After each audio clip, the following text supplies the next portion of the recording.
Hardinge bridge বাংলাদেশের পাবনা জেলার ঈশ্বরদী উপজেলায় পাকশী থেকে কুষ্টিয়া জেলার ভেড়ামারা উপজেলা পর্যন্ত যুক্তকারী একটি রেল সেতু। এটি বাংলাদেশের সবচেয়ে দীর্ঘ রেল সেতু হিসেবে পরিচিত। পাবনা জেলার পাকশী রেল স্টেশনের দক্ষিণে পদ্মা নদীর উপর এই সেতুটি অবস্থিত। এই সেতু নির্মাণকাল 1909 থেকে 1915 সাল। তৎকালীন ভাইসরয় লর্ড হার্ডিঞ্জের নাম অনুসারে এই সেতুর নামকরণ করা হয় এবং হার্ডিঞ্জ ব্রিজের দীর্ঘ 1.8 কিলোমিটার। এর উপর দুটি ব্রড গেজ রেল লাইন রয়েছে।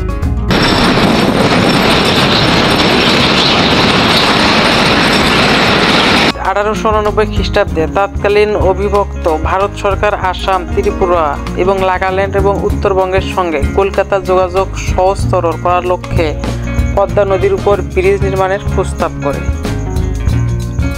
পরবর্তীতে 1908 খ্রিস্টাব্দে সেতু নির্মাণের মঞ্জুরি লাভের পর ব্রিটিশ প্রকৌশলী স্যার রবার্ট গেইল সেতুটি নির্মাণের দায়িত্ব গ্রহণ করে।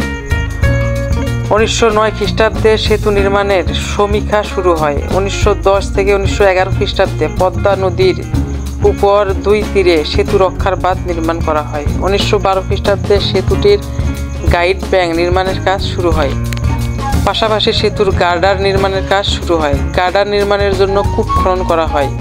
24,000 শ্রমিক দীর্ঘ 5 বছর অক্লান্ত পরিশ্রম করে 1915 খ্রিস্টাব্দে সেতুটির নির্মাণ কাজ শেষ করেন। তৎকালীন অবিভক্ত ভারতের ভাইসরয় ছিলেন লর্ড হার্ডিঞ্জ। তার নামানুসারে সেতুটির নামকরণ করা হয় হার্ডিঞ্জ ব্রিজ।